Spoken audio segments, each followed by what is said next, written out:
अस्सलाम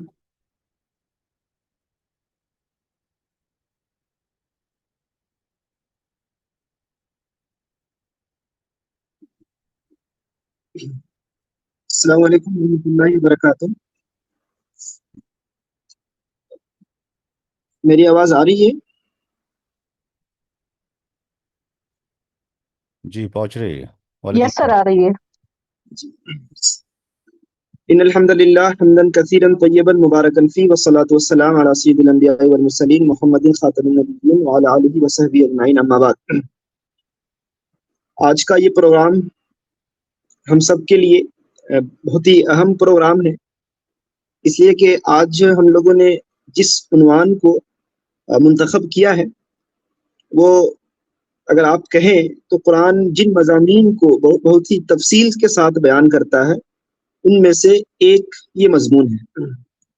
दीगर इबादात के हवाले से कुरान इख्तिसार से काम लेता है, बहुत तफसील से उसमें गुफ्तगू नहीं होती है कुरान में, लेकिन ये एक ऐसा उन्वान है जिसको अल्लाह तबारक व तआला ने बड़े मुफस्सल अंदाज में इसका बयान किया है, इसलिए ये इंतहाई अहम इल्म है। अगर देखा जाए तो अहादीस में अगर हम देखें तो इस इल्म को निस्फुल इल्म यानी आधा इल्म कहा गया है। यानी अगर तमाम उलूम को अगर हम दो हिस्सों में तकसीम करें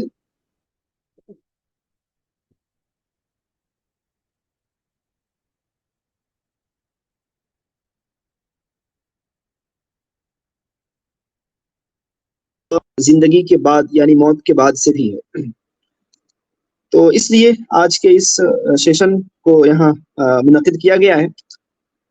दूसरी बात यह है कि इस उन्वान को बयान करने के लिए या इस टॉपिक पर गुफ्तगू करने के लिए जिस अहम शख्सियत को आज मदऊ किया गया है, जिनको दावत दी गई है, वो मेरी नज़र में अब तक के इस मजमून के सबसे बड़े माहिर हैं। और मैं अगर कसम भी खा लूँ तो मैं अपने कसम में झूठा नहीं हो सकता, क्योंकि मेरी निगाहों ने जितने लोगों को भी देखा है, मेरे इल्म के मुताबिक जितने लोगों से मैं मिला हूँ या जानता हूँ, इस उन्वान के लिहाज से अभी इनसे बेहतर अल्हम्दुलिल्लाह मेरी नज़र में भी कोई नहीं है।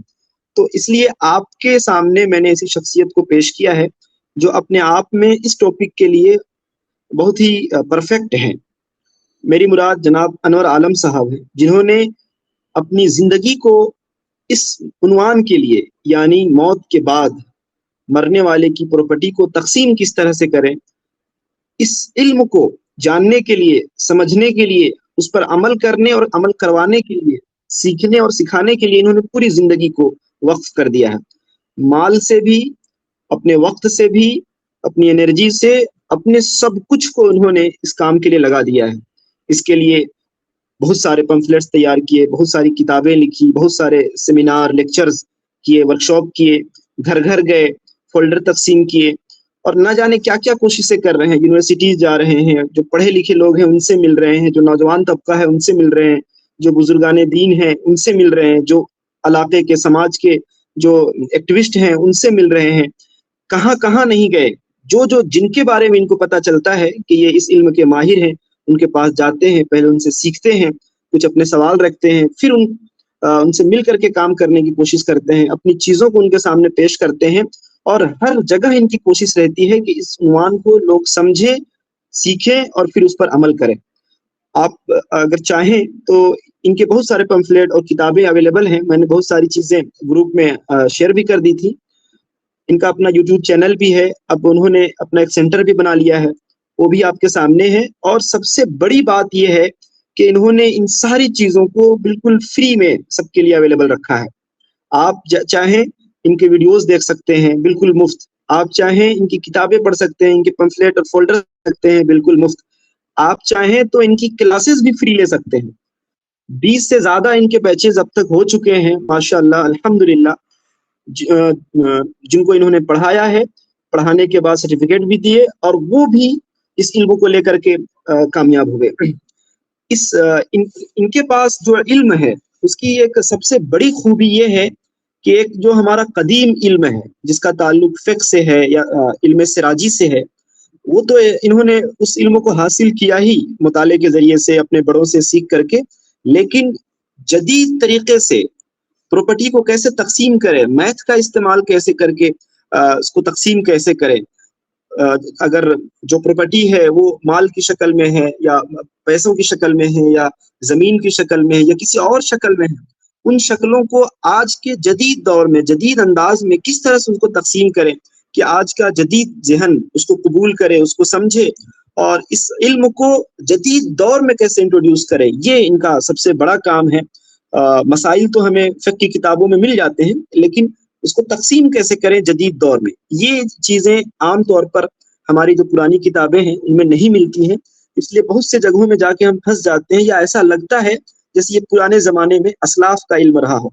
लेकिन आपने, जनाब अनवर आलम साहब ने इस इल्म को इतना आसान बना दिया जदीद दौर के हिसाब से और आज के नौजवानों के हिसाब से, यूनिवर्सिटीज़ में, कॉलेजेस में पढ़ने वाले लोगों के हिसाब से, कि ऐसा लगता है कि आज के ज़माने के हिसाब से बहुत ही आसान इल्म है।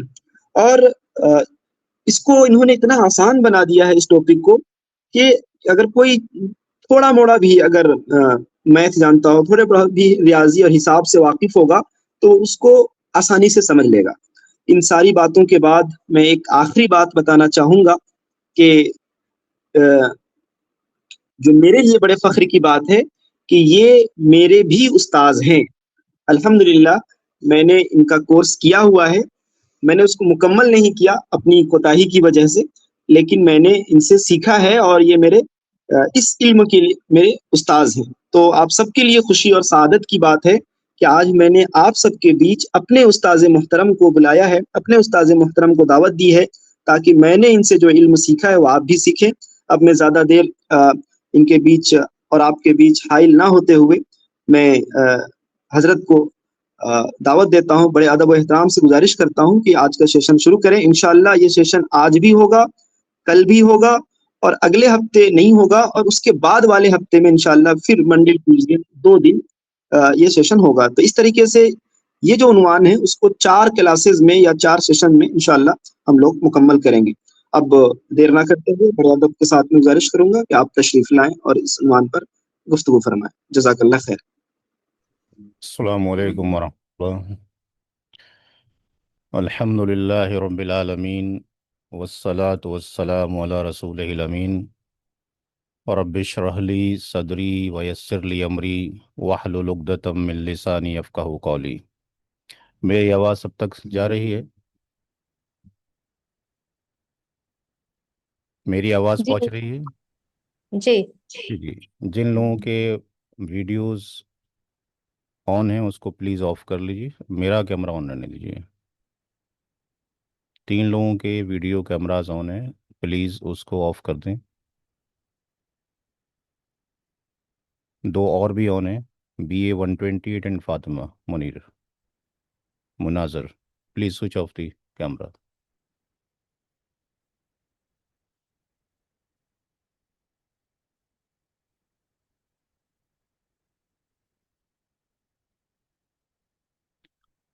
मेरा जो टेक्निकल बैकग्राउंड है वो आईटी फील्ड से है, बट अल्हम्दुलिल्लाह अल्लाह के फजल से 13 साल से तकसीम मिरास के ऊपर काम किया जा रहा है और बहुत सारे उलमाए किराम साथ में जुड़े हुए हैं और अभी तक इतनी किताबें अल्लाह के फजल से लिखी जा चुकी हैं, बाकी भी प्रोसेस में है। आज का जो हमारा टॉपिक है वो मुस्लिम लॉ ऑफ सक्सेशन कहें या इस्लामी कानून वरासत कहें, उससे मुताल्लिक है। हमारे पास 2 सोर्सेस मौजूद हैं, जिसमें से एक जो सोर्स है वो कुरान है और दूसरा जो सोर्स है या रेफरेंस है वो आदित है। कुरान करीम में सूरा अन-निसा चैप्टर नंबर 4 आयत नंबर 7 में क्लियरली डिफाइन किया गया है, औज़ु बिल्लाहि मिनश शैतानिर रजीम बिस्मिल्लाहिर रहमानिर रहीम लिर्रिजालि नसीबुम मिम्मा तरकल वालिदानि वल अक़रबून वलिन्निसाइ नसीबुम मिम्मा तरकल वालिदानि वल अक़रबून कल्ला मिन्हु औ कथु नसीबम मफरूदा। इसमें ये बताया गया है कि तक़सीम मिरास ऐसा नहीं है कि किसी बहुत ही गरीब लोग के लिए हैं, बहुत ही बेचारों के लिए हैं। इसका उससे कोई रिलेशन नहीं है, कोई गरीब है अमीर है। यहाँ पे क्लियर मेंशन है कि इसमें मर्दों के लिए भी हिस्सा है और औरतों के लिए भी हिस्सा है, जो वालिदैन ने छोड़ा हो या रिश्तेदारों ने छोड़ा हो। माल थोड़ा हो या ज़्यादा हो, हर हालत में इस ऑर्डर को अप्लाई करना ज़रूरी है, चूँकि ये फ़र्ज़ है, मुकर्रर है। और कुरान करीम में इसकी तीन वजाहत दी गई हैं। एक तो फरीदा तम मिनल्ला, वसीयतम मिनल्ला यूसी कौमुल्ला। तो इसको वैसे ही इम्प्लीमेंटेशन होना चाहिए जैसे नमाज, रोज़ा या ज़कात के ऊपर हम आगे रहते हैं। इसकी इल्म की अहमियत का अंदाज़ा यहाँ एक हदीस है इब्ने माजा की, जिसमें अल्लाह के रसूल सल्लल्लाहु अलैहि वसल्लम ने इरशाद फरमाया कि वरासत के इल्म को सीखो और सिखाओ, ये आधा इल्म है, ये भुला दिया जाएगा और सबसे पहले यही इल्म मेरी उम्मत से उठा लिया जाएगा। और शायद ये आज के दौर का प्रिडिक्शन है जिसमें हम रह रहे हैं। आज के दौर में इन जनरल अगर हम देखें ना, मसाजिद के मिंबर से कोई आवाज़ इसके ऊपर आती है, इल्ला माशाल्लाह किसी एक आध मस्जिद से आ जाए, बहरहाल नहीं आती है। और ना ही मजालिस में इसके ऊपर कोई डिस्कशन किया जाता है। और आम रूल ये है कि बहनों को और बेटियों को हम सोचते हैं कि शादियां कर दी हैं, उनको देने की कोई ज़रूरत नहीं है, जो कि एक रिवाज चला आ रहा है। तो हमने इस इल्म को सीखना है और सिखाना है, दो चीज़ों पे काम करना है। मैंने कोई नया काम नहीं किया है, मैंने सिर्फ इल्मुल फ़राइज़ को सीखा है, उन्हीं किताबों से सीखा है जो मदारिस में आप लोग पढ़ कर आते हैं। हाँ, उसको सिर्फ आसान लैंग्वेज में ट्रांसलेट करने की कोशिश की गई है। मेरी नज़र में इल्मुल फ़राइज़ जो भी है, रूल्स ऑफ इनहेरिटेंस हैं, मुस्लिम लॉ ऑफ सक्सेशन है, उसको मैं दो पार्ट में डिवाइड करता हूँ। एक पार्ट तो ये है कि जो रूल्स ऑफ इनहेरिटेंस हैं, यानी जो कवानीन हैं या कानून हैं इनहेरिटेंस के, उसको तो हम चेंज नहीं कर सकते, क्योंकि ये कुरान और हदीस में प्री डिफाइंड है और किसी को भी ये राइट नहीं है, चाहे वो इस्लामिक स्कॉलर हो या प्रोफेसर ऑफ द लॉ हो। दूसरा जो प्रोसीजर है, कैलकुलेशन ऑफ इनहेरिटेंस, यानी उसको हल करने का तरीका, मेरा जो फोकस है इसके हल करने के तरीकों को लेकर है। क्योंकि ये तो हमें याद करना ही पड़ेगा, इसमें हम कुछ भी नहीं कर सकते हैं, ये ऑलरेडी प्री डिफाइंड है। कुरान करीम में केवल तीन आयत करीमा हैं जिसमें पूरा कानून वरासत डिस्कशन कर दिया गया है। सूरा निसा की आयत नंबर 11, 12 और 176, 176। अगर हम ओवरव्यू लें इसका, तो 411 के अंदर, यानी चैप्टर नंबर 4 आयत नंबर 11 में जो डिस्कशन किया गया है, वो सन के बारे में किया गया है, डॉटर के बारे में किया गया है। और इसके आगे हम जाएं तो वो ग्रैंड सन भी हो सकता है, यानी पोता भी हो सकता है, और ग्रैंड डॉटर भी हो सकती है, पोती भी हो सकती है। इसी आयत करीमा के अंदर माँ के हिस्से के बारे में डिस्कशन किया गया है, और इसी आयत करीमा के अंदर वालिद साहब के हिस्से के बारे में डिस्कशन किया गया है। किसी भी मकतब फ़िक्र का कुरान आप ले लीजिए, ट्रांसलेशन देखें तो सब में एक जैसा ही नज़र आएगा, कोई डिफरेंस नज़र नहीं आएगा।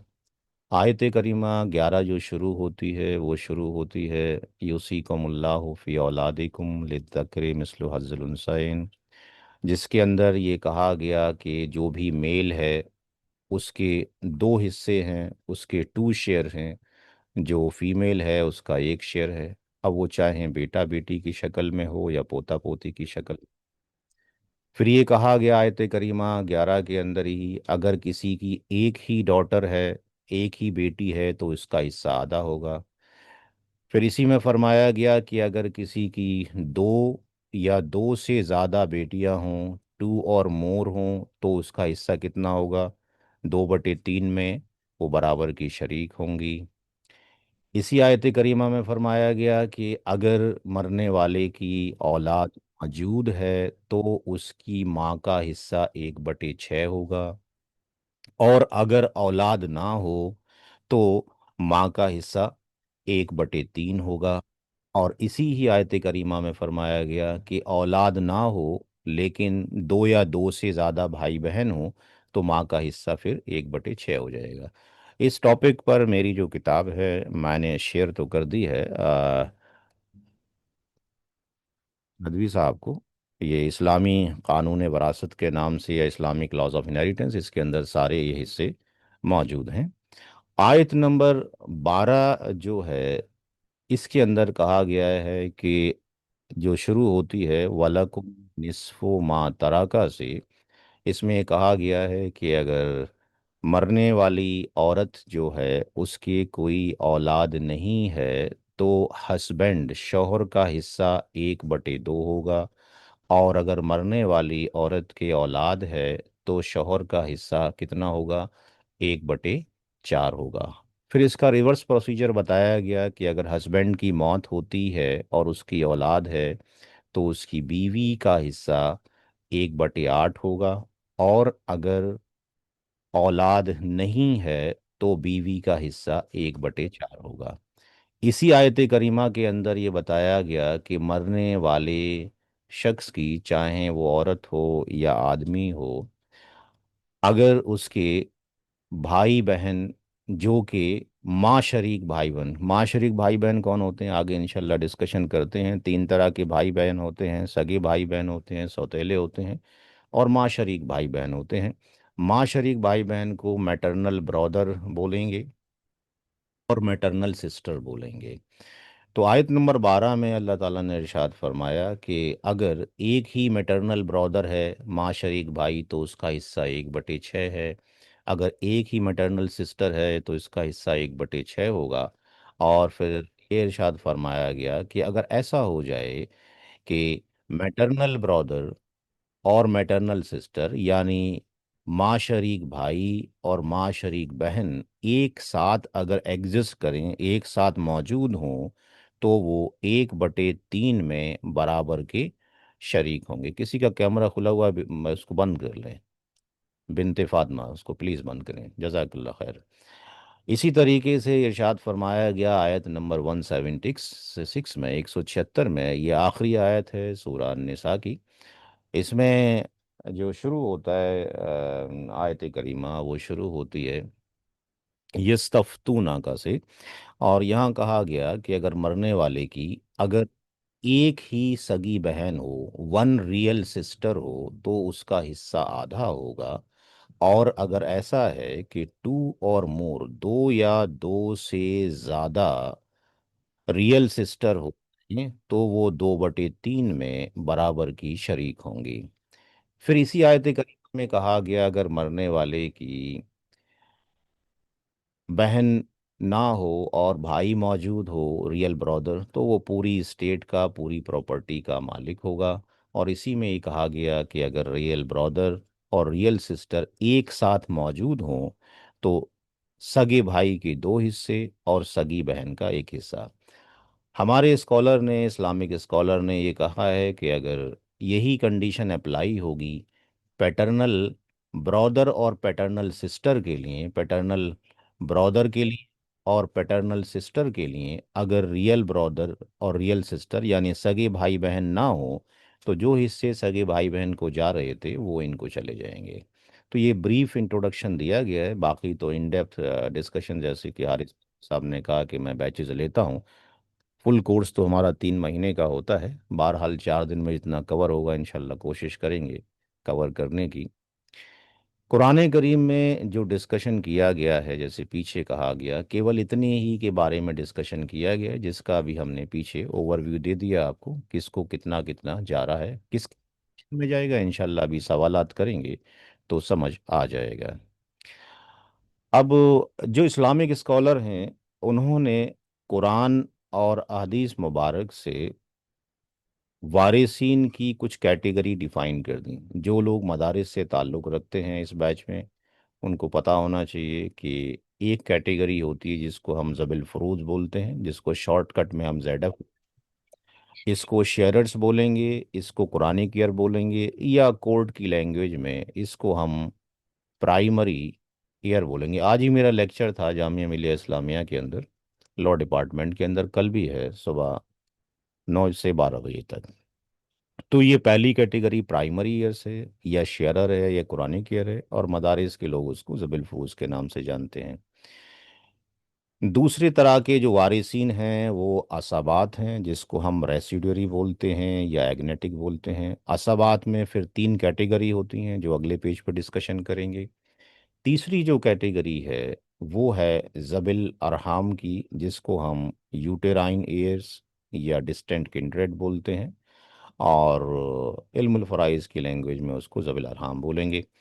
जब कभी भी प्रॉपर्टी का डिस्ट्रीब्यूशन किया जाएगा, जायदाद का डिस्कशन डिस्ट्रीब्यूशन किया जाएगा, तो जो ऑर्डर होगा वो इस तरीके से होगा, ये टॉप टू बॉटम होगा, ऊपर से नीचे हम तकसीम करेंगे। सही बुखारी की हदीस नंबर 6732, 6732 के अंदर अल्लाह के रसूल सल्लल्लाहु अलैहि वसल्लम ने इरशाद फरमाया कि सबसे पहले उनके हिस्से दिए जाएंगे जिनके हिस्से फिक्स्ड हैं। फिक्स्ड हिस्से वाले ज़बिल फरूज उनको दिया जाएगा, उनसे जो बच जाएगा तो वो आसाबात में जाएगा। अगर इनमें से कोई मौजूद ना हो तो फिर ज़बिल अरहाम वाले लेकर जाते हैं। तो इनको रियर चांसेस जाता है, लेकिन बहरहाल जाता तो है। तो पहले इनको जाता है, फिर इनको जाता है। अगर इनसे बचता है तो यहाँ जाता है। और कुछ सवालात ऐसे भी होते हैं जो हम देखेंगे 2-4 दिन में, कि कभी कभी असबात को भी नहीं जाता, जो प्राइमरी ईयर्स हैं ज़बुल फरूज हैं उनके ही हिस्से कम पड़ जाते हैं। ये हम सीखेंगे, जिसको हम कहते हैं ऑल या रद, या उसको बोलते हैं डॉक्टराइन ऑफ ऑल या डॉक्टराइन ऑफ रद कहा जाता है, या रिटर्न कहा जाता है। असाबात कितने तरह के हैं ये उस किताब में भी हमने दे रखे हैं, वो आगे डिस्कशन करेंगे। अब कुरान करीम में और हदीस मुबारक में जिनके हिस्से फिक्स्ड हैं, जिसको हमने कहा कि वो प्राइमरी ईयर्स है, जो प्राइमरी ईयर्स हैं जिनके हिस्से फिक्स्ड हैं, उसमें हम देखते हैं केवल 4 ही मर्द हजरात हैं, जिसमें शौहर है, बाप है, दादा है, और माँ शरीक भाई है। जबकि औरतों में अगर हम देखें तो ये 8 औरतें तो है ही हैं, अगर हम दादी और नानी को एक कैटेगरी में ले आए, 1 2 3 4 5 6 7 8, बीवी, माँ, बेटी, पोती, सगी बहन, सौतेली बहन, माँ शरीक बहन, दादी और नानी।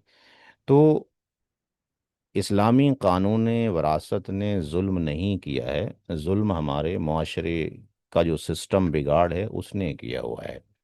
अगर हम इसको तराजू में भी देखें तो यहाँ पे ये 4 हजरात हैं और ये 8 लोग हैं, तो यहाँ कहीं जुल्म नजर नहीं आता है। जुल्म किया जा रहा है हम लोगों के थ्रू, चूंकि उसमें सारे ही गाफिल हैं, चाहे लॉयर्स हों, मैथमेटिशियन हों, या मदारिस के इमाम या ख़तीब या इस्लामिक स्कॉलर हों, चूंकि अवेयरनेस इसके ऊपर ना के बराबर की जा रही है। 52 जुमे आते हैं, जुमे के खुतबात आप सुनते हैं। मुझे नहीं लगता कि क्लास में जितने लोग, यहाँ 56 लोग मौजूद हैं, 55 इंक्लूडिंग मी, किसी ने अपनी लाइफ में 2-4 बार भी सुना हो जुमे का specific Khutba laws of inheritance के ऊपर, इल्ला माशाल्लाह। मैंने तो नहीं देखा। मैंने तो इधर मसाजिद में जब देखा तो मैंने अपनी लाइफ में सिर्फ एक बार जुमे का खुतबा आज तक सुना है, तकसीम मिराज के ऊपर। तो ये हमारी ड्यूटी बनती है, सीखें, सिखाएं, इमाम खतीब से कोऑर्डिनेट करें, हर एक की ड्यूटी बनती है। अब यहाँ पर इनके बारे में तो सारा आपको मालूम है, ये भी आप जानते हैं, ये भी जानते हैं। आप हजरात में से किसी को ऐसा कोई इशू है कि मैटरनल ब्रदर कौन है, इसके बारे में इल्म है या नहीं है, उसको बताएं प्लीज़। नहीं है तो फिर मैं आसान लफ्ज़ों में बताऊं क्या होता है। जी, सबको मालूम है माशरिक भाई बहन किसको कहते हैं? किसी का आवाज़ नहीं आ रहा भाई। टू वे कम्युनिकेशन होना चाहिए। इल्म सीखने के लिए टू वे नहीं होता जी ये। सर, पता है जी मैटरनल सर पता है। सॉरी, जो माँ के साइड से होते हैं, जिनकी माँ एक ही होती है जिनकी। ठीक है, अच्छी बात है, वेरी गुड। क्योंकि टू वे कम्युनिकेशन ज़रूरी है क्लास के अंदर, क्योंकि हम हर जगह जाते हैं, शॉपिंग भी हम अकेले करने जाते हैं, डॉक्टर साहब के पास भी जाते हैं। इल्म के मामले में हमारे कुछ इल्मा ये कह देते हैं कि मर्द हजरात औरतों को नहीं पढ़ा सकते हैं। तो इल्म पे पूरा बाउंडेशन लगा दिया गया है, बाकी सारी चीज़ों को छोड़कर। तो अल्हम्दुलिल्लाह, अच्छी बात है अगर आता है कि कौन माँ शरीक है। Very good. अब देखें यहाँ पर जो असबात हैं जिसको हम रेसिडुअरी बोलते हैं, ये तो वो लैंग्वेजेस हैं जो आप मदारिस से पढ़ के आते हैं। असबा बिगैरी ही, मा गैरी ही, असबा भी नफसी। अगर हम, ये सेशन रिकॉर्ड भी हो रहा है, बाकी इसको हम फिर उस पर डाल देंगे, यूट्यूब से लिंक्स आपको दे देंगे। जो असबा बिगैरी ही है, इसको कहा जाता है कोर्ट की लैंग्वेज में रेसिडुअरी बाय एनोदर।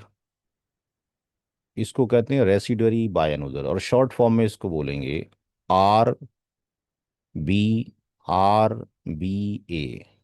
जैसे कि हम इसको, जब हम पढ़ाते हैं मदारिस के स्टूडेंट को, तो हम इसको बोलते हैं कि ये जो है ए बी जी हो गया, असबा बी गैरी। इसको हम करेंगे असबा मा गैरी, और इसको बोलेंगे असबा बी नफसी। तो अब इनके जो नाम कोर्ट के अकॉर्डिंग हैं वो क्या हैं? असबा मा गैरी की, इसको कहा जाता है residuary with another. Residuary with another. और जो असबा भी नफसी ही है, उसको कहा जाता है रेसिडुअरी बाय हिमसेल्फ।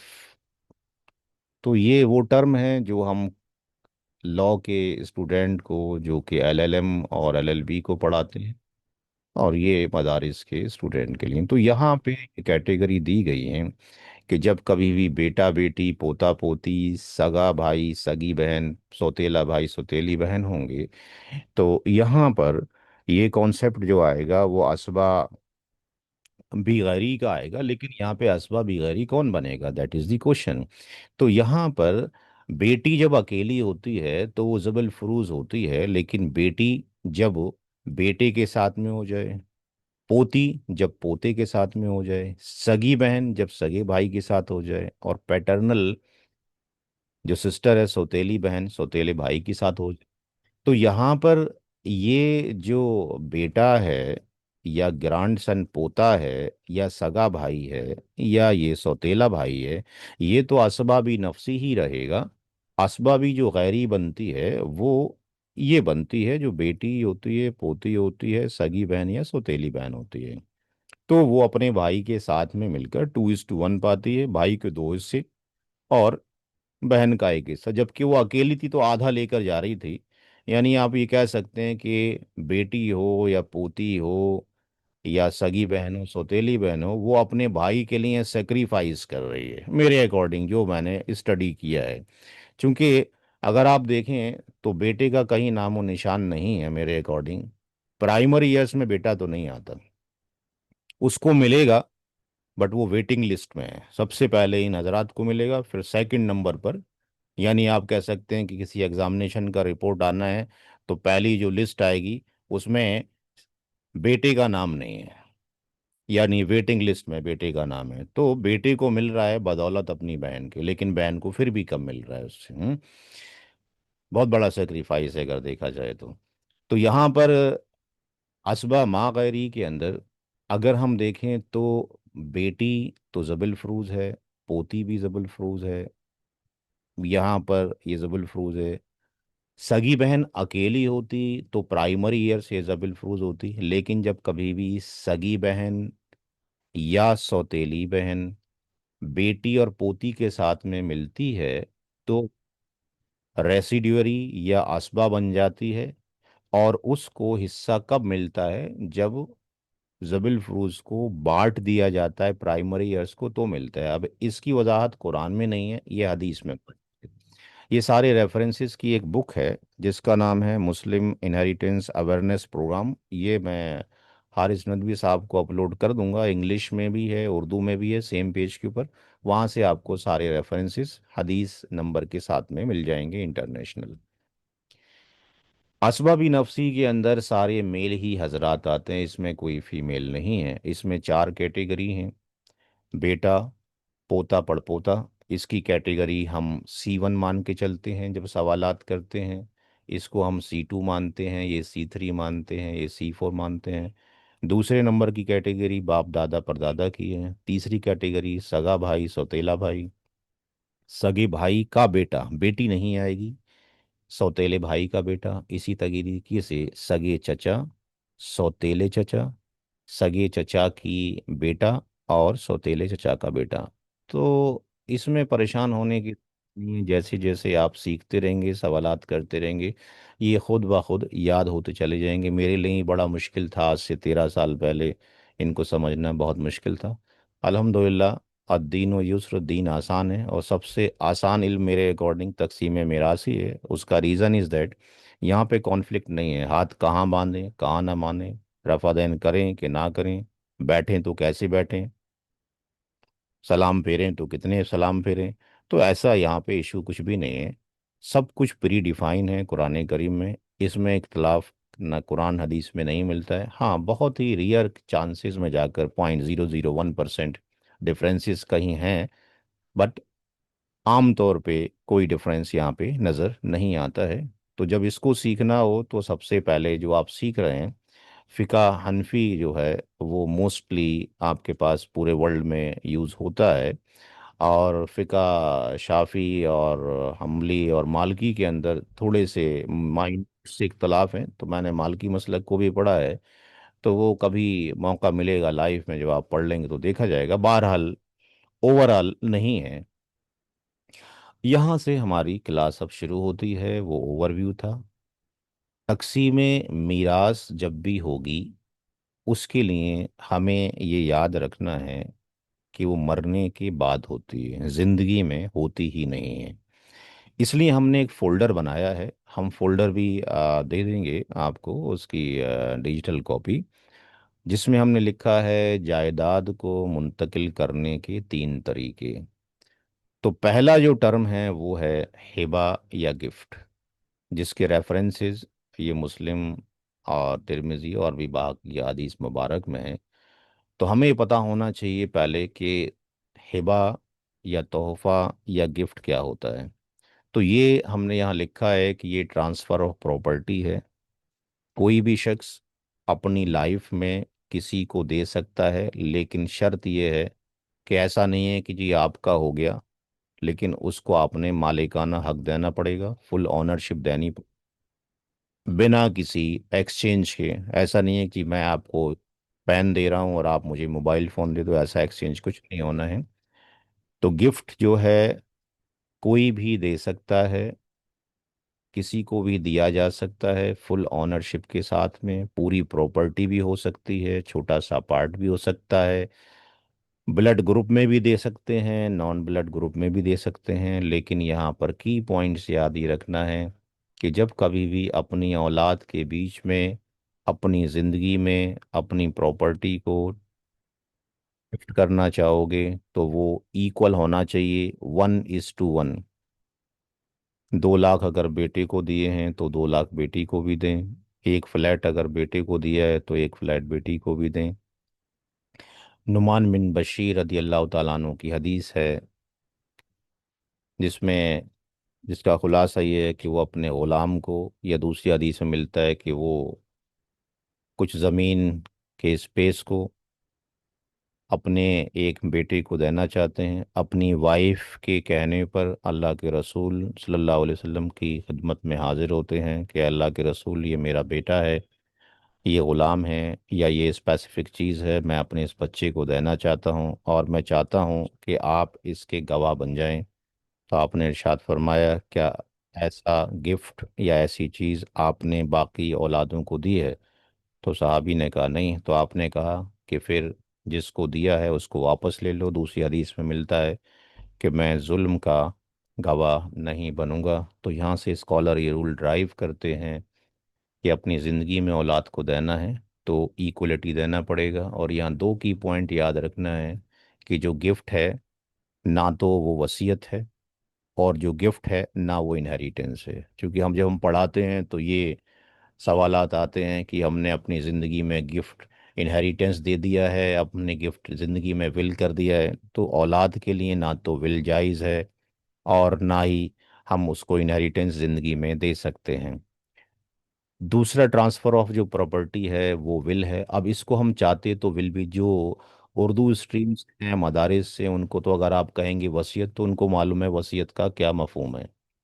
लेकिन अगर आप कॉलेज में जाके बोलते हो इसको विल, तो दे आर अंडरस्टैंडिंग विल का मतलब ये है कि विल हम किसी को भी कर सकते हैं। हिंदू लॉ ऑफ सक्सेशन में विल किसी को भी किया जा सकता है, लेकिन इस्लामिक लॉ ऑफ सक्सेशन में ऐसा नहीं है, इसलिए हमने इसको इस्लामिक विल का नाम दिया, जिसके रेफरेंसेस यहाँ पर हैं। ये भी ट्रांसफ़र ऑफ प्रॉपर्टी है। और ये क्या कहती है कि ट्रांसफ़र ऑफ प्रॉपर्टी जो है ये कब होगी, जब आपकी मौत हो जाएगी। तो लेकिन आप इसको कब लिखते हैं, अपनी ज़िंदगी में आप इसको लिखते हैं। ये ट्रांसफ़र कब होगी, आपकी मौत के बाद होगी, फुल ऑनरशिप के साथ जिसको आपने दिया होगा। लेकिन कंडीशन ये है कि यहाँ पर इस्लामिक जो विल है उन वारिसीन के लिए नहीं है जिनके हिस्से पहले से ही मुकर्रर किए जा चुके हैं हदीस और कुरान की रोशनी में। फिर यहाँ पे दूसरा की पॉइंट ये है कि जो वसीयत है उसका एक लिमिटेशन है, 1/3 से ज़्यादा की नहीं कर सकते। उसके रेफरेंसेस मैंने दे दिए हैं और बुक मैं आपको ग्रुप में फॉरवर्ड करवा दूंगा ब्रदर नदवी साहब से। और यहाँ लिखा हुआ है कि ये नॉन एयर्स, जो वारिसी ना हो उनके लिए वसीयत की जा सकती है, या जो वारिस नहीं बन रहे हैं। लेकिन यहाँ पे मोस्ट इम्पोर्टेंट पॉइंट फिर ये है, क्या पूरे माल पर वसीयत लागू होगी? Answer is no. वसीयत कब अप्लाई किया जाएगा, उसमें से दो अखराजात, दो एक्सपेंसेस आप निकालेंगे। कफन दफन पे खर्च, हो सकता है मौत दूसरे मुल्क में हुआ हो, अस्पताल में हुआ हो, वहाँ से आप डेड बॉडी लेके घर तक आएंगे, वो एक्सपेंस। कफन दफन, कपड़ा सिलाना, नहलाना, कबर में रखना। कबर भी फ्री में नहीं खोदी जाती, उसका भी एक्सपेंस आज की डेट में लगता है शहरों में, गाँव में तो फ्री में हो जाता है। और मरने वाले के ऊपर कोई कर्ज हो, यानी दो सेटलमेंट करना है, दो चीज़ों को माइनस करना है, जो भी मरने वाले ने रकम छोड़ी है। और दूसरा चीज़ याद रखना है कि जब कोई शख्स मर जाता है तो ईच एंड एवरीथिंग जो भी उसने छोड़ा होगा वो तरका बन जाता है, वो मीरास में काउंट होता है। लेकिन अफसोस की बात यह है कि 1937 के अंदर जब ये एप्लीकेशन एक्ट बना, तो उसके अंदर अंग्रेज़ों के टाइम पर ज़मींदारा निज़ाम था, और बहुत सारे ज़मींदार थे जो कि मुस्लिम भी थे, और वो इस फेज़ के अंदर भी मौजूद थे। और ज़मीन की मोहब्बत ने उनको इतना पागल बना दिया, आप कह सकते हैं, कि वो इस्लामिक लॉ को भी भूल गए। और उन्होंने क्या कहा कि जो लैंड है, फार्मिंग लैंड है, खेती की जो ज़मीन है, उसमें औरतों का हिस्सा नहीं होता है। बट इस्लामिक शरिया ये कहती है 4/7 के अंदर जो भी वालिदैन ने छोड़ा हो, रिश्तेदारों ने छोड़ा हो, हर एक चीज़ में हिस्सा है। तो हमें इस्लामिक कानून को लेकर चलना है। अगर हम कोर्ट में जाएंगे तो कोर्ट तो वही काम करेगा जो वहाँ लिखा हुआ है। तो ये एक गलत फैसला लिया गया है। इसको चाहिए कि आप लोग सीखें, मदारिस से ताल्लुक़ रखते हैं तो आवाज़ उठाएं। हमारा मुस्लिम पर्सनल लॉ जो बोर्ड है उनको भी कहें कि भाई इसको निकालने की कोशिश करें, ये बहुत ही बेकार रूल यहाँ पे पड़ा हुआ है जो ठीक नहीं है, अभी तक चला आ रहा है। तीसरा चीज़ है ट्रांसफ़र ऑफ प्रॉपर्टी का, जिसको हम तकसीम मिरास, इनहेरिटेंस कहेंगे। इस पे हमारा कोई राइट नहीं है, कुछ नहीं कर सकते हैं। लिखा हुआ है कुरान और हदीस के अंदर, ये मरने के बाद ही डिस्ट्रीब्यूट होगा, अकॉर्डिंग टू दी लॉज होगा। और जब ये आप करेंगे तो 3 एक्सपेंसेस आपको निकालना पड़ेगा, कफन दफन कर्ज और जो आपने वसीयत की होगी। यहाँ तक किसी का कोई सवाल? जितना हमने डिस्कशन किया है उसके मुताबिक। अदरवाइज हम आगे चलते हैं, अगर कोई सवाल नहीं है तो, या क्लास के बाद रहमतुल्लाहि सवाल है। बरकातहू। सर, जी, जो पेरेंट्स अगर जैसे जिनका इलाज होता है और बहुत सारा पैसा उनके इलाज में लग जाता है, तो इसके इलाज वो सारा पेरेंट्स के उससे ही जैसे हॉस्पिटल्स में ज्यादा अमाउंट में होता है और नहीं दे सकते हैं बच्चे, तो वो पेरेंट्स के उससे ही दे सकते हैं हम, उनकी जमीन से या उनकी जो प्रॉपर्टी है जितनी भी, उसको हम हटाकर टाइम उसको बेचकर उससे कर सकते हैं। उनके ऊपर कर्ज हो गया है या कर्ज? हॉस्पिटल में एडमिट है वो, उनका इलाज कराया है अगर और ठीक उसमें है, इलाज ज्यादा पैसा लग गया है। कोई दिक्कत नहीं है, तो मरने वाले की, मरने वाला मरा गया है, अभी तो जिंदा है ना, उसकी अपनी जिंदगी में सारा ही खत्म कर दे अपने ऊपर, क्या दिक्कत है उसको? नहीं सर, वो हॉस्पिटल में एडमिट हो गया है और खत्म हो गया है वहां, और बिल वगैरह बहुत ज्यादा है अगर। बिल पेंडिंग रह गए हैं अभी? यस सर, हॉस्पिटल के बिल अभी पेंडिंग पड़े हुए पेंडिंग हैं। रह गए तो ठीक है, पहला रूल यही है कि जब उसका कफन दफन के बाद जो आपके पास जो बिल हैं उसके, वो अदा किए जाएंगे उसी की प्रॉपर्टी से। और अगर ऐसा है कि उसकी प्रॉपर्टी पूरी ख़त्म हो जाती है बिल को अदा करने में, तो वारिसीन के लिए कुछ बचना ही नहीं है। और ऐसा है कि एक्सपेंसेस जो हैं ज़्यादा हैं और अमाउंट जो है प्रॉपर्टी का कम है, तो स्कॉलर ये कहते हैं कि जो वारिस बन रहे थे, बेटा बेटी या पोता पोती या बीवी या माँ बाप, तो जो ले सकते हैं, तो इनकी ड्यूटी ये बनती है कि मरने वाले शख्स का कर्ज अदा करें। और अगर कोई भी कर्ज अदा कर रहे हैं कि उसमें नहीं है, तो मोहल्ले वाले देखें, सोसाइटीज देखें, नहीं है तो सरकार देखे, अगर इस्लामिक लॉज होते तो। दैट इज दी वे, इस तरीके से किया जा सकता है। नाउ अब हम यहाँ चलते हैं कि जब कोई शख्स मर जाता है तो उसकी ड्यूटीज खत्म नहीं होती। मैंने एक फोल्डर लिखा है, और वो फोल्डर बड़ा इमोशनल है, वो हम भेज देंगे, उर्दू में है, इंग्लिश में, बाकी लैंग्वेज में भी ट्रांसलेशन हो रहा है, तमिल में भी हो गया है। आखिरी खत मैयत की तरफ से, यानी मुर्दा बोल रहा है उन लोगों से जो जनाजे की नमाज पढ़ रहे हैं। उसमें हमने 2 पेज में ये खाका खींचा है, तो फॉरवर्ड कर दिया जाएगा। सबसे पहले कफन दफन किया जाएगा, दूसरे नंबर पे कर्ज की अदायगी, तीसरे नंबर पर वसीयत जो कि वैलिड हो, और चौथे नंबर पे तरके की तकसीम। ये 4 ड्यूटीज हैं। बट अफसोस ये है कि हम इस ड्यूटी को तो अदा करते हैं, इसमें भी आनाकानी हो जाती है, और इसके बाद सीधा हम यहाँ पर डिस्ट्रीब्यूशन में लग जाते हैं, ना हम उसकी मरने वाले की विल पे ध्यान देते हैं। तो हमें ये चारों रूल फॉलो करने हैं इस्लामिक शरीयत के अकॉर्डिंग। अब यहाँ पर हम एक सवाल लेते हैं। फॉर एग्जाम्पल, कोई शख्स है जिसकी मौत हो गई है, और मान लेते हैं कि उसने अपने पीछे 1 लाख रुपए छोड़े हैं, फर्ज कर लीजिए। उसके कफन दफन पे 10,000 रुपये खर्च हुए। मरने वाले शख्स के ऊपर 30,000 रुपये का कर्ज था, और मरने वाला 25,000 की वसीयत कर गया। तो पहला चीज ये है, ऐसा नहीं है कि हम सिर्फ जो लिखा है वालिद साहब ने, चूंकि वालिद साहब नमाजी थे, हाजी थे, ज़काती थे और बहुत बड़े स्कॉलर थे, तो हम ये मान लें कि उन्होंने ठीक ही किया होगा। इनकी मौत के बाद जो भी प्रॉपर्टी का डिस्ट्रीब्यूशन करना चाहेगा, जिस मुफ्ती के थ्रू, स्कॉलर के थ्रू कराना चाहेंगे, उसको ये देखना चाहिए कि ये जो अमाउंट है, क्या शरीयत की बताई हुई बाउंड्रीज के अंदर आ भी रहा है कि नहीं आ रहा है। क्या रूल था, क्या रूल बताया गया था बिल निकालने का? 2 एक्सपेंसेस निकाले जाएंगे, फिर जो बचेगा उसका 1/3।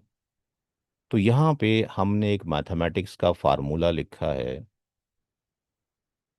WA का मतलब विल अमाउंट, TP का मतलब कुल संपत्ति या मरने वाले का पूरा जो तरका है उसकी रकम कितनी है, 1 लाख रुपए। ये कोई भी मुश्किल नहीं है।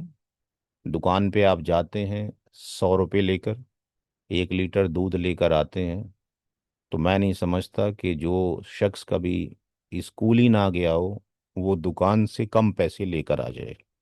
मैं तो इस बात पे मानने के लिए कभी भी राजी नहीं हूँ। तो जब वो आप सीख सकते हैं तो इसमें कोई प्रॉब्लम नहीं होना चाहिए, सिर्फ ना सीखने वाली बात है। ये पूरा तरक्की की रकम हो गई। ये कफन दफन पे 10,000 खर्च हुए। मरने वाले पे कर्ज 30,000 रुपए का है। अब इस 1 लाख में से आप माइनस करेंगे, इसकी कितनी वैल्यू, कितना हो जाएगा, 30 और 10 कितना हो जाएगा, 40,000। 40,000 बटा 3। 1 लाख में से 40,000 घटाएंगे कितना आएगा, 60,000। बटा 3 कर देंगे। विल का अमाउंट कितना निकला, 20,000। कोई ऐसा कैंडिडेट है क्लास में जिसको ये समझ ना आ रहा हो जो मैंने लिखा है? जी, सबको समझ आ रहा है या किसी को समझ नहीं आया है? जी, आवाज़ नहीं आ रही किसी की? जी सर, समझ आ गया। बिल्कुल आसान है। समझ आ गया जी सर। जी, अल्हम्दुलिल्लाह। नहीं है। जी अल्हम्दुलिल्लाह। हर एक की मौत होनी है, कोई मना नहीं कर सकता। और हर एक की मौत पे ये अल्लाह के रसूल सल्लल्लाहु अलैहि वसल्लम ने जो थ्योरी दिया था उसी के अकॉर्डिंग ये फार्मूला है। ये लेस देन और इक्वल टू चलेगा। ठीक है जी, बराबर हो या कम हो, ज़्यादा नहीं चल सकता। तो इसका मतलब हमने, मरने वाले ने वसीयत जो की है, वो चाहे आपके वालिद साहब हों, बड़े पाए, आला दर्जे के हों, ये तो काम नहीं चलेगा। इस्लामिक शरीयत मना करती है, क्योंकि इस्लामिक शरीयत कानून जो चलता है वो कुरान हदीस के अकॉर्डिंग चलता है। किसी आलिम फाजिल प्रोफेसर मैथमेटिशियन के अकॉर्डिंग नहीं चलता। तो हमें ये चाहिए जो मुफ्ती फैसला कर रहे हैं, चाहे वो उसके उस्ताद ही हों, इसको कैंसिल करेंगे। कितना बिल का अमाउंट रखेंगे, 20,000। ठीक है जी, यहाँ तक क्लियर है? सब कुछ कानून इलाही के दायरे के अंदर ही होगा। तो अब हमें पता लग गया कि कफन दफन 10,000 था, कर्ज 30,000 था, वसीयत ये वैलिड नहीं थी, that is the valid bill. अब तरके की रकम जो निकालेंगे, तो फिर यहाँ पर ये कहा गया कि तरके की रकम निकालने के लिए हमें 3 अखराजात निकालने पड़ेंगे। कफन दफन, कर्ज और वसीयत की रकम को आप माइनस करेंगे। और जब आप इसको माइनस करेंगे, यानी तरके की रकम निकालेंगे, तो क्या करना पड़ेगा, यानी इनहेरिटेंस अमाउंट जो लोगों में वारिसीन में तकसीम होगा, 1 लाख में से आपने 3 अखराजात घटाने हैं, 10,000 रुपये एक घटाने हैं। कर्ज 30,000 रुपये का था और वसीयत 20,000 की मानी जाएगी, ना कि 25,000 की। जब आप 1 लाख में से इसको माइनस करेंगे तो ये कितना हो जाएगा, 10, 30, 40 और 20, 60,000। तो इसका मतलब इस्लामी लॉज ऑफ इनहेरिटेंस के अकॉर्डिंग 40,000 के ऊपर तकसीम किया जाएगा, ना कि 1 लाख पे तकसीम मीरास होगा। यहाँ तक क्लियर है? कोई डाउट किसी को?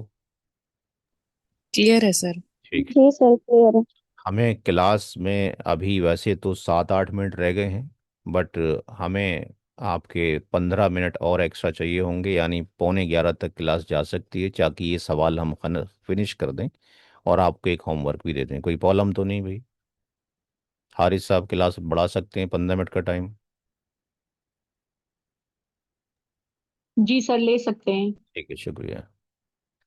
यहाँ पर एक हमने सवाल दिया है जिसका डिस्कशन आप लोगों से किया गया है। मरने वाला शख्स कौन है, शौहर है। उसने अपने पीछे अपनी बीवी, अपनी माँ को छोड़ा। माँ के बारे में कौन सी आयत करीमा में मौजूद है? सूरा निसा की आयत नंबर 11 के अंदर, अभी मैंने स्टार्टिंग में बताया। बाप के बारे में कहाँ मौजूद है? 4:11 के अंदर, यूसिकुमुल्लाहु फी औलादिकुम के अंदर। बीवी के बारे में कहाँ मौजूद है? आयत नंबर 12 के अंदर। सब कुछ कुरान में मौजूद है। और बेटा और बेटी के बारे में कहाँ मौजूद है? 4:11 के अंदर। अब इस सवाल को हल करने के लिए हमने पहले से हल करके रखा है, क्योंकि उसमें वक्त लग जाता है, टाइम नहीं होता लोगों के पास। तो यहाँ पर इसके सॉल्यूशन में हमें थोड़ा सा सब्र करना पड़ेगा और समझना पड़ेगा। इंग्लिश में लिखा है, उर्दू में भी समझा देता हूँ। पहला जो मरहला है या जो स्टेप है, उसमें हम क्या करेंगे, वारिसीन की फहरिस्त बनाएंगे और उनके कितने हिस्से मुकर्रर किए गए हैं कुरान और हदीस के अकॉर्डिंग। माँ हमेशा ही प्राइमरी ईयर से या ज़बिल फ्रूज है, उसका हिस्सा कोई नहीं काट सकता है कि उसको जाना बंद हो जाए, यानी ब्लॉक नहीं कर सकता है। हाँ, कम ज़्यादा तो हो सकता है, लेकिन 1/6 तो बहरहाल है ही, इससे कम तो है ही नहीं। तो माँ का हिस्सा 1/6 है मरने वाले की, क्योंकि औलाद मौजूद है। वालिद साहब का हिस्सा औलाद की मौजूदगी में, चूंकि वालिद साहब को 3 तरीके से हिस्सा जाता है। वालिद साहब को 1/6 मिलता है जब औलाद में बेटा हो या पोता हो या पड़पोता हो।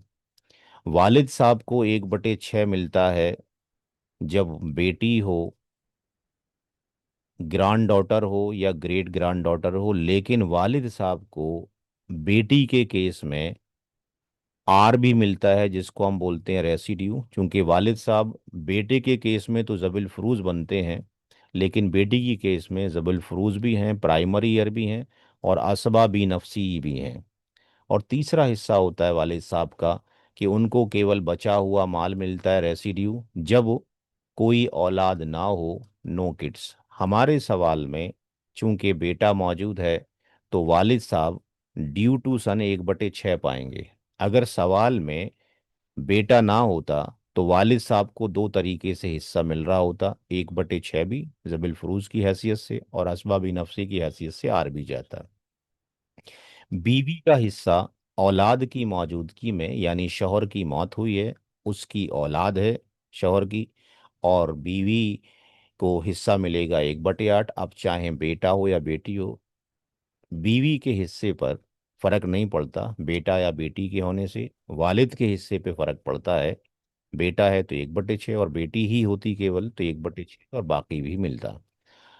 ये रेसिडुअरी कहलाते हैं। और हम इसको जब बोलते हैं रेसिडुअरी में, तो यहाँ पे अगर डिफरेंशिएट करें तो इसकी हालत तो वही रहेगी, ये ए बी एन ही रहेगा, असबा बी नफसी रहेगा। लेकिन ये क्या हो जाएगा, ये असबा बी गैरी ही हो जाएगी। लेकिन इन दोनों को मिलकर एक साथ मिलेगा, यानी बचा हुआ माल।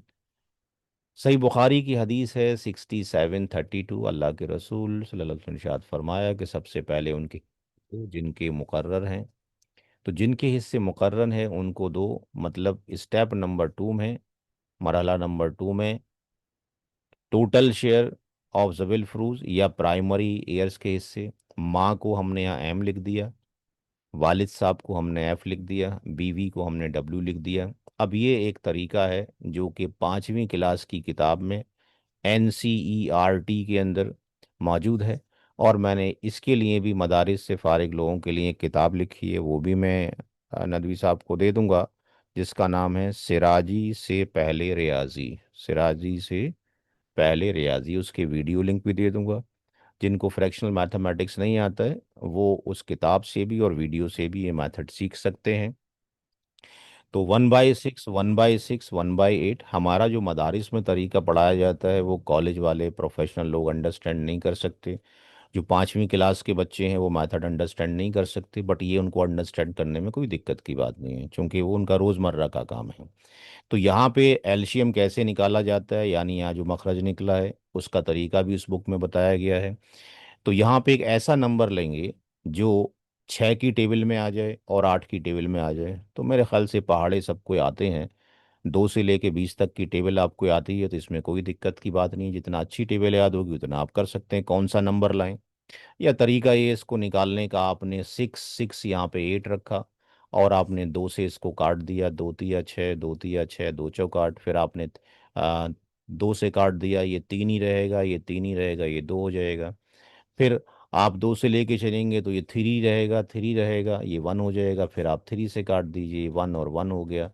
तो इसकी मल्टीप्लाई कर लीजिए, 2 × 2 × 3, 2 दूनी 4, 4 दूनी 8, और 8 तिया कितना हो गया, 24। तो ये निकालने का तरीका है, उसमें दिखाया गया है मेरी वीडियो के अंदर। तो ये 24 आ गया। इस 6 से 24 को कट करेंगे, 4 बार जाएगा। फिर ये 4 बार जाएगा, 8 तिया 24 3 बार जाएगा। तो प्राइमरी ईयर सिविल फुरूज के कुल हिस्से 11 बटे कितने हो गए, 24 हो गए। अब 11/24 हो गए तो कुछ ना कुछ माल बच गया। कितना माल बच गया, वो यहाँ पे चले जाएंगे शेयर ऑफ असबाबी गैरी के अंदर। तो यहाँ पे बेटा बेटी के लिए जो माल बचा ये पूरा तरका है, एक चाहे 1 करोड़ का हो या 1 अरब का हो, 100 रुपये का हो, इसमें से जबिल फुरूज के हिस्सों को घटा दिया गया जो कि 11/24 था। इसको ही मैंने बड़े आसान अंदाज में वहाँ बताया है कि जो यहाँ पर मौजूद है उसको यहाँ पर ले आएंगे, उसको यहाँ पर ले आएंगे, और ये वाली जो वैल्यू है इसको यहाँ ले आएंगे, यही तरीका होगा। और फिर 24 में से 11 घटा दिया, 13/24 बच गया। तो 13/24 माल है वो बेटा और बेटी में तकसीम होगा। अब सूरह निसा की आयत नंबर 11 ये कहती है, उसी को मुल्लाहु फी औलादिकुम लिद्दकरी मिस्लु हज़्ज़िल उनसायैन, बेटे के 2 हिस्से और बेटी का 1 हिस्सा, यानी रेशियो का मतलब है निस्बत। तो बेटा और बेटी की निस्बत 2:1 की है, और ये कहलाता है निस्बतों का जोड़, addition of ratios of son and daughter. तो यहाँ पे ये सन हो गया, बेटा हो गया, ये बेटी हो गई, इसके हिस्से 2, इसका हिस्सा 1, कुल हिस्से कितने हो गए, 3 हो गए। तो निस्बतों का जोड़ 3 हो गया और निस्बतें 2:1 की बन गई।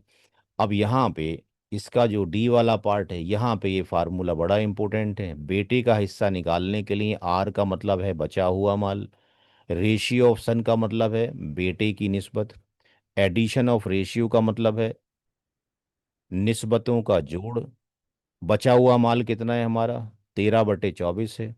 बेटे की निस्बत कितनी है, 2 है। निस्बतों का जोड़ कितना है, 3 है। अब आपको जब तक ये काटना नहीं आएगा आप तकसीम मिरास हल ही नहीं कर सकते हैं। तो 2 से आपने इसको काटा, 12/24 को ये 12 टाइम चला गया, 12 की गुणा इससे की ये 36 आ गया, और ये आपके पास 13/36 आ गया। बेटी का मसला लेते हैं, तो ये आर का मतलब बचा हुआ माल तो वही है।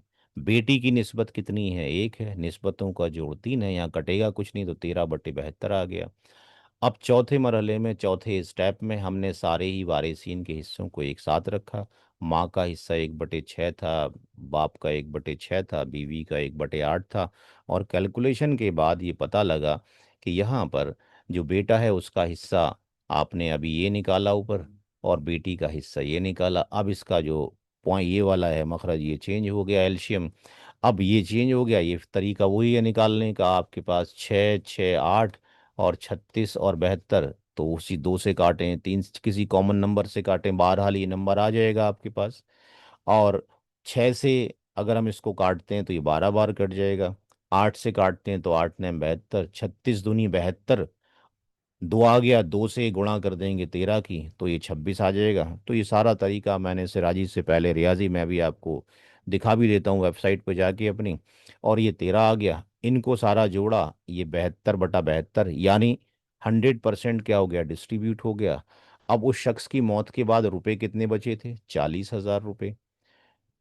तो अब एक हिस्सा कितने का बनेगा, यानी एक हिस्सा कितने का बनेगा, ये तरके की रकम हो गई जो बटनी है वारिसीन में, और टोटल कितने हिस्सों में तकसीम होना है, 72 हिस्सों में। तो 40,000 को 72 से तकसीम किया तो 555.555, माँ को 12 हिस्से जाने हैं, इसकी गुणा कर दी, तो 40,000 में से 6,666 रुपये 67 पैसे माँ को चले गए, और यहाँ पे वालिद साहब को भी इतने चले गए, और जो बीवी थी उसको 9 हिस्से जाएंगे यानी 5,000 रुपये, बेटे को 26 हिस्से यानी 14,444 रुपये 44 पैसे, और बेटी को 7,222 रुपये 22 पैसे। तो ये तकसीम मिरास करने का तरीका है। एक सवाल आपको दिखा दिया गया है, बाकी इंशाल्लाह जो क्लास होगी कल डिस्कशन करेंगे।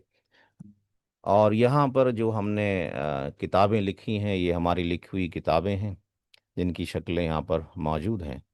ये हमने किताब आपको दे दी है। ये वाली जो किताब है सिराजी से पहले रियाजी, हम अभी थोड़ी देर में उनको फॉरवर्ड कर देते हैं नदवी साहब को। तो ये सारी किताबें हैं जो लिखी गई हैं, ये इनके पीडीएफ आपको मिल जाएंगे। लास्ट टाइम पे कैलेंडर भी बनवाया गया था, पूरे साल का कैलेंडर है, माँ का हिस्सा, बीवी का हिस्सा, बेटी का हिस्सा। ये एक फोरम है, इसका डिस्कशन भी इंशाल्लाह करेंगे। ये फोल्डर्स हैं, इनके भी डिजिटल कॉपीज़ आपको अभी हम दे देते हैं, ये भी फोल्डर बनाए गए हैं। ये किताब इंशाल्लाह आने वाली है। इसको तकरीबन हम 100 लैंग्वेज में ट्रांसलेशन कर रहे हैं। दुआओं की दरख्वास्त है। अभी 26 लैंग्वेज में हमने ट्रांसलेशन कर लिया है, 25-26 के अंदर। ये साइट पे जाएंगे आप, यहाँ पे इधर जाएंगे तो यहाँ पर एक साइट है हमारी iirc.org.in। सारा वीडियो में रिकॉर्ड है। कुरान करीम में कहाँ पर इंग्लिश में, जिसको इंग्लिश आती है वो इंग्लिश में पढ़ ले। कुरान में हिस्से कितने हैं मीरास के, जिसको उर्दू आता है वो उर्दू पढ़ ले। ठीक है जी, ये सारा डिस्कशन किया गया है, सब कुछ लिखा हुआ है। जिसको हिंदी आता है हिंदी कर ले। इससे ज़्यादा कोशिश हम नहीं कर सकते हैं।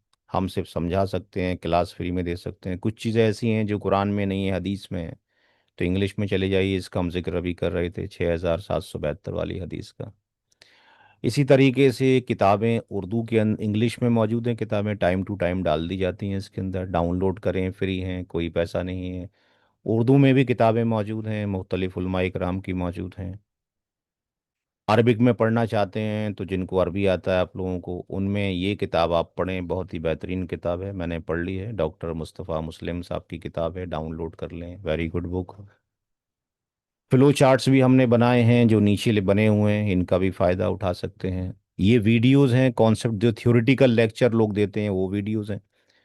तो थ्योरेटिकल लेक्चर बहुत सारे दुनिया में, आप सुनना चाहते हैं यहाँ पे जाके सुन सकते हैं। ये कैलकुलेशन वीडियोस हैं।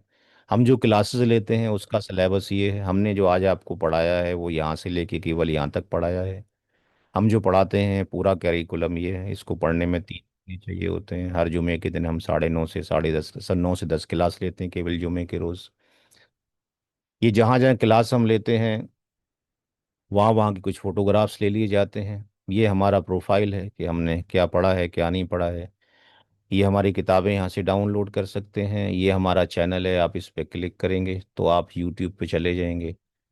अभी जो बैच चल रहा है वो बैच नंबर 21 चल रहा है। 20 बैच हो चुके हैं, अभी तक 1500 से ज़ायद लोग सीख चुके हैं। और ये बैच में अगर आप ज्वाइन करना चाहते हैं, हर जुमे के दिन होता है। 2 ही बैच क्लासेस हुई हैं, एक क्लास जो आपने की है और एक और, यानी आप जब ये करेंगे 4 दिन क्लास तो आप इन लोगों से आगे निकल जाएंगे। तो चाहें तो इस बैच को ज्वाइन कर सकते हैं। तो बहरहाल इतना ही डिस्कशन करना था आज के लिए। किसी का कोई सवाल हो तो आप लोग कर सकते हैं, अदरवाइज क्लास को हम एंड करना चाहेंगे। और फिर हमारी जो क्लास होगी वो कल भी हम क्लास लेंगे उसी टाइम पर, जो टाइम आज था 9:30 पे, कल इंशाल्लाह करेक्ट शुरू कर देंगे। और फिर जो है सवालात आप कुछ देंगे तो वो लिए जा सकते हैं। किसी का कोई सवाल है, परमिशन हो नदवी साहब की तरफ से तो ले सकते हैं, अदरवाइज हम क्लास को एंड कर सकते हैं चूँकि 11:45 हो चुके हैं। नदवी साहब मौजूद हैं, हारिश नदवी साहब? जी, नदवी साहब तो मौजूद हैं, लेकिन मेरे परमिशन की ज़रूरत नहीं है, आप अच्छा देख लीजिए। अच्छा अच्छा, ठीक है। किसी का कोई सवाल है तो वे ले सकते हैं। मैंने घर बोल दिया है कि मैं 11 बजे आऊँगा। या सवाल नोट कर लीजिए अपने, कल कल आप सवाल कीजिएगा। फिलहाल आप एक होमवर्क ज़रूर रख लीजिए ताकि हम कल आपसे ले सकें। ये जो सवाल था यहाँ पे जो दिया गया था, उस सवाल के अंदर आपने क्या करना है होमवर्क में, कि यहाँ पे सब कुछ तो वही है जो बताया गया है। वीडियो अभी हम अपलोड कर देंगे इंशाल्लाह। तो यहाँ पर आप 1 सन की जगह पर इसको 3 सन कर दीजिए और 2 बेटियां कर दीजिए। ठीक है जी?